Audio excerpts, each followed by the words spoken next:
প্রেমে সিলমোহর দিলেন ফুলকির নায়ক। টলিপাড়ায় বেশ কিছুদিন ধরেই তাদের প্রেমের গুঞ্জন শোনা যাচ্ছিল, তবে তা বারবার অস্বীকার করলেও অবশেষে সামাজিক মাধ্যমে প্রেমের কথায় নিজেই স্বীকার করে নিলেন অভিনেতা অভিষেক বসু। এর আগেও তিনি পরপর দুবার সম্পর্কে জড়িয়েছেন, তবে সেই সম্পর্ক খুব বেশি দিন স্থায়ী হয়নি।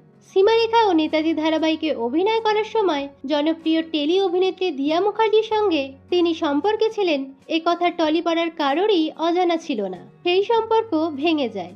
তারপর গঙ্গারাম ধারাবাহিকে অভিনয় করার সময় সুরভি মল্লিকের সঙ্গে অভিনেতার প্রেমের সম্পর্ক গড়ে ওঠে।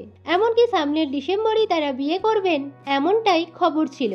তবে কিছুদিন আগেই শোনা যায় তাদের সম্পর্ক ভেঙেছে, আর গুঞ্জন রটে অভিনেতা অভিষেক বসু নতুন সম্পর্কে জড়িয়েছেন ফুলকি ধারাবাহিকেরই নায়িকা শালিনী অর্থাৎ অভিনেত্রী শার্লি মোদকের সঙ্গে।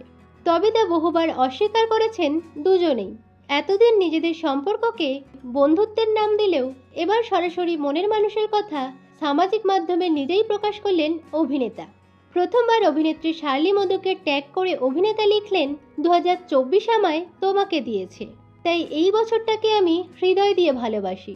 এতদিন অভিনেতা প্রেমের সম্পর্ককে অস্বীকার করলেও অবশেষে স্বীকার করে নিলেন 2024 থেকেই তাদের দুজনের প্রেমের শুরু। অন্যদিকে অভিনেত্রী শার্লি মোদকও প্রেমিক মৃত্যুঞ্জয়ের সঙ্গে দীর্ঘ 7 বছরের সম্পর্কে ইতি টেনেছেন। ফুলকি ধারাবাহিকে শার্লি মোদক অভিষেকের প্রাক্তন প্রেমিকা হিসেবে অভিনয় করলেও বর্তমানে বাস্তব প্রেমিকা তিনিই। তাই আর লুকোচুরি না করে নিজেরাই প্রেমে সিলমোহর দিলেন এই তারকা জুটি। তো বন্ধুরা, টলিপাড়ার এই নতুন জুটিকে আপনাদের কেমন লাগলো কমেন্টে জানাবেন। বিনোদন জগতের অন্যান্য খবর পেতে এখনই চ্যানেলকে সাবস্ক্রাইব করে নিন।